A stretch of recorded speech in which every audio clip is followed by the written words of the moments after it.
রাজবাড়ির এই অন্নপূর্ণা মন্দিরে, ঐতিহ্যমণ্ডিত অন্নপূর্ণা মন্দির, এই মন্দিরে প্রতি বছরই অক্ষয় তৃতীয়ার পুণ্যতিথিতে বিভিন্ন ভক্তিমূলক সঙ্গীত পরিবেশন হয়। এবছর আমাদের এই আন্দুল রাজবাড়ি থেকে আমন্ত্রণ জানানো হয়েছে যে কালী কীর্তন পরিবেশনের জন্য। মানে আন্দুল কালী কীর্তনের সঙ্গে রাজবাড়ির সম্পর্ক শতবর্ষের অধিক, 138 বছর। এই রাজবাড়িতেই প্রথম এই আন্দুল কালী কীর্তন প্রতিষ্ঠা হয়েছিল। শ্রী মহেন্দ্রনাথ ভট্টাচার্য, তিনি প্রেমিক মহারাজ নামে খ্যাত, তিনি এই আন্দুল রাজবাড়ির সভা কবি ছিলেন এবং আন্দুল রাজবাড়ির যিনি রাজা, উনি অত্যন্ত সাংস্কৃতিক মনস্ক সঙ্গীতপ্রিয় মানুষ ছিলেন। তাদের উৎসাহে এবং প্রেমিক মহারাজের বাল্য বন্ধু সঙ্গীতজ্ঞ কৃষ্ণধন মল্লিক মহাশয় প্রেমিক মহারাজ রচিত সেই সমস্ত গানে সুরারোপিত করেন এবং আন্দুল কালী কীর্তনের প্রতিষ্ঠা হয়। সেই থেকে সারা ভারতবর্ষে এই আন্দুল কালী কীর্তন তার প্রেমিকের সৃষ্টি এই কালী কীর্তন পরিবেশন করে আসছে।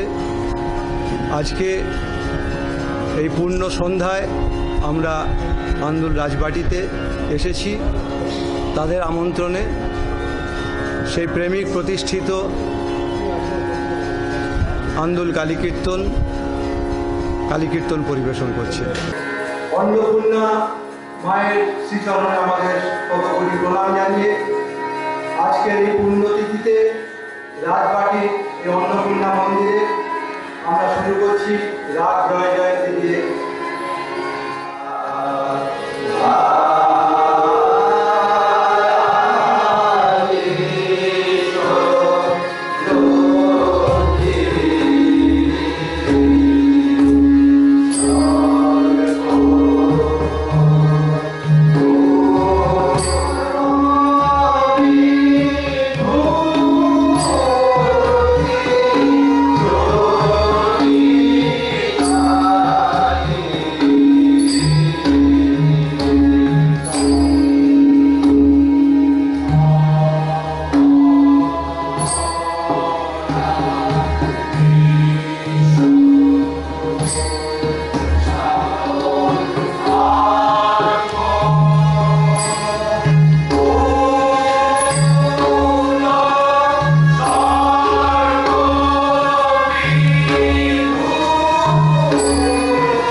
রাজবাড়ির একজন সদস্য।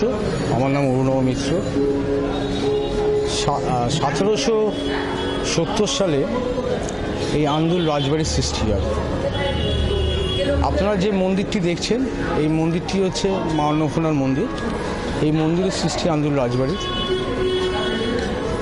এই রাজবাড়ির পশ্চিম দিকে অন্নপূর্ণা মন্দির, আর রাজবাড়ির পূর্ব দিকে আমাদের মা দুর্গার মন্দির আছে। বর্তমানে যে রাজবাড়িটা আপনারা দেখছেন এই রাজবাড়িটা 1830 সালে সূচনা হয় এবং 1834 সাল, মানে 4 বছর ধরে এই রাজবাড়িটা হতে সময় নেয়। তাও সম্পূর্ণভাবে এটা তৈরি হয় না, বাঁধাপোক্ত হয়ে যায়। আপনারা বাইরে রাজবাড়ির যে 3টে মহল হয়, 3টে মহল, বাহার মহল, মধ্যমহল, অন্দরমহল, তো এই রাজবাড়ির শুধু বাহার মহলটাই ছিল। মধ্যমহল এবং অন্দরমহলটা ইনকমপ্লিট অবস্থায় থাকে। এবং যিনি এই রাজবাড়ি, মানে নতুন রাজবাড়ির যে সৃষ্টিকর্তা রাজা রাজনারায়ণ রায়, উনি এটাকে বানাতে বানাতেই ওনার মৃত্যু হয় এবং তারপর থেকে এটা ওই অবস্থায় থেকে যায়।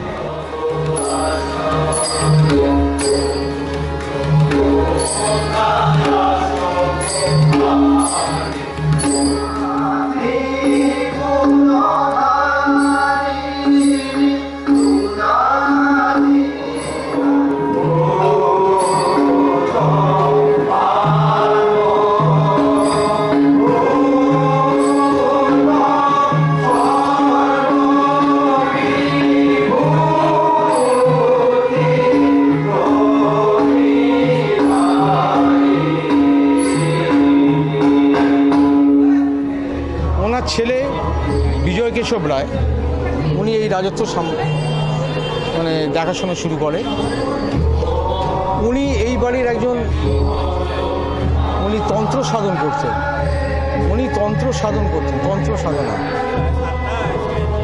তা এই রাজবাড়িতে রায়দের যে বংশ ছিল আর কি, আমরাও রাজবাড়ির বংশধর, কিন্তু রায়রাই প্রথম রাজবাড়িতে প্রথম ছিল আর কি। সেই রাজা বিজয় কেশব রায় রায়দের শেষ রাজা ছিলেন। তা ওনার 2 স্ত্রী ছিলেন, 2 স্ত্রী নিঃসন্তান ছিল। নিঃসন্তান অবস্থায় থাকা অবস্থায় এখানে খুব অল্প বয়সে রাজা বিজয় কেশব রায় মারা যান এবং এই বাড়ির উত্তরাধিকার কে হবে সেই নিয়ে একটা গণ্ডগোলও শুরু হয়ে যায়। 2 স্ত্রীর মধ্যে একটা বচসা তৈরি হয়। তো এই বচসা তৈরি হতে হতে এমন একটা জায়গায় পৌঁছে যায় যখন এখানে এই মামলা যেটা হয়, সেই মামলাটা তখন যেহেতু ব্রিটিশ সাম্রাজ্য, তখন সুপ্রিম কোর্ট বলে এখানে কিছু ছিল না, যা ছিল প্রিভি কাউন্সিল, সেটা হচ্ছে লন্ডনে। তো সেইখানে এই মামলা মোকদ্দমা চলে যায়। সেই মামলা চলতে চলতে একটা সময় ঠিক হয় নরেন্দ্রনাথ দত্ত, অর্থাৎ স্বামীজি হিসেবে যাকে আমরা চিনি, তাকে এই বাড়িতে দত্তক নেওয়া হবে। এটা একটাই বাড়ি থেকে চিন্তাভাবনা করা হয়, কেননা ওনার পিতা আমাদের এই বাড়ির সঙ্গে খুব ভালো রকম একটা যোগাযোগ ছিল। তো এই প্রস্তাব আমাদের বাড়ি থেকে ওখানে যায় যে নরেন্দ্রনাথকে আমরা দত্তক হিসেবে নিতে চাই। কিন্তু ভুবনেশ্বরী দেবী, নরেন্দ্রনাথ স্বামীজির মা, উনি প্রস্তাবটাকে প্রত্যাখ্যান করেন। সঙ্গে সঙ্গে স্বামীজিও প্রত্যাখ্যান করেন যে না, আমি সংসারের মধ্যে আবদ্ধ হয়ে থাকতে চাই না। তখন ওই বাড়ি থেকে একটা প্রস্তাব হয় যে স্বামীজির ছোট ভাই যিনি, ওনাকে যদি দত্তক নেয়, তখন কিন্তু আমাদের এই বাড়িতে দত্তক নেওয়া হয় না।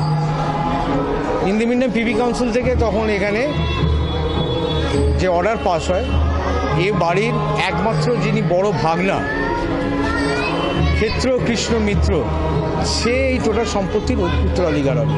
তো এইখানে ওই রায়বাড়ি থেকে মিত্রবাড়ি এখানেই চলে আসে। আগে ছিল রায়, এখন মিত্র।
দেখছেন, এই রাজবাড়িতে রায়েরা যখন ছিলেন, রায়ের সমস্ত ছিলেন রাজা রাজনারায়ণ রায়। প্রথম রাজা ছিলেন আমাদের এখানে হচ্ছে রাজা রামলোচন রায়।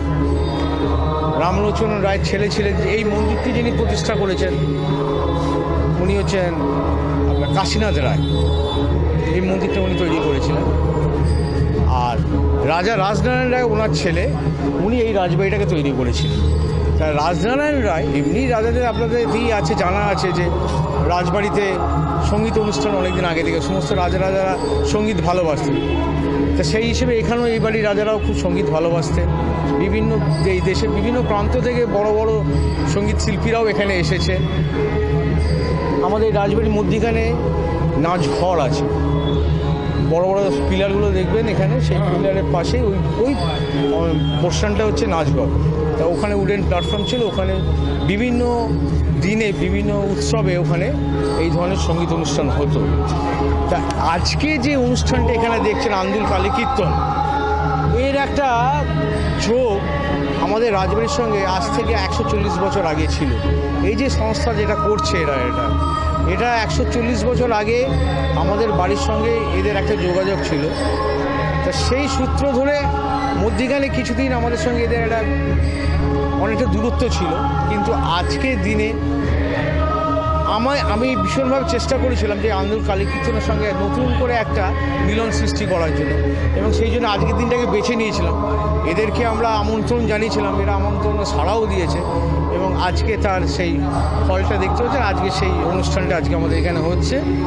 আশা করছি যে এইভাবে আগামী দিনগুলো তো মানে আগামী বছরও আমরা ওনাদের ডাকলে আশা করি ওনারা এখানে এসে অনুষ্ঠানটাকে করবে।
আজকের দিনটা তো একটা ইতিহাস বলতে হবে।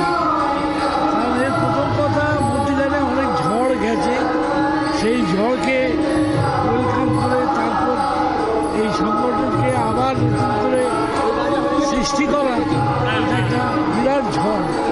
এবং ঝড়ের মধ্যে দিয়ে আমাদের ব্যাপারটা বললে খুব ভুল হবে। সব মায়ের ইচ্ছেতেই এই প্রোগ্রাম এখানে আসতে দিয়েছে। তাহলে এখনো শুনবেন দেয়ালে দেয়ালে বাজে বাজে পোস্টার বেরিয়েছে,